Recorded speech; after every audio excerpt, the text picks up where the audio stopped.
સુરેન્દ્રનગરના જૂના જંકશન નજીક ભર ચોમાસે મુખ્ય પાણીની પાઇપલાઇનમાં ભંગાણ સર્જાતા શહેરની પાણી વિતરણ વ્યવસ્થા ખોરવાઈ ગઈ। આ ઘટનાએ આજુબાજુની 10 થી વધુ સોસાયટીઓમાં પાણીની સમસ્યા સર્જી, જ્યારે રહેવાસીઓને હલનચલનમાં હાલાકીનો સામનો કરવો પડ્યો। રોડ પર ઢીચણસમું પાણી ભરાઈ જતા પરિસ્થિતિ વધુ વણસી। એક તરફ શહેરમાં દર 3 દિવસે પીવાનું પાણી આવે છે, તો બીજી તરફ આવા પાણીના વેડફાટે નગરપાલિકાની બેદરકારી પર શહેરીજનોએ સવાલ ઉઠાવ્યા। સ્થાનિક રહેવાસીઓએ ફાટેલી પાઇપલાઇનનું તાત્કાલિક રિપેરિંગ કરવાની માંગ ઉઠી છે।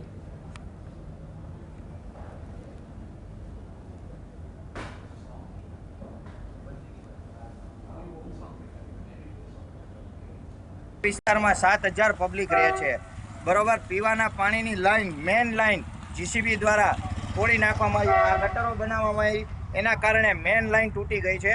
હજારો લીટર પાણી રોડ ઉપર વેડફાઈ રહ્યું છે 3 દિવસથી।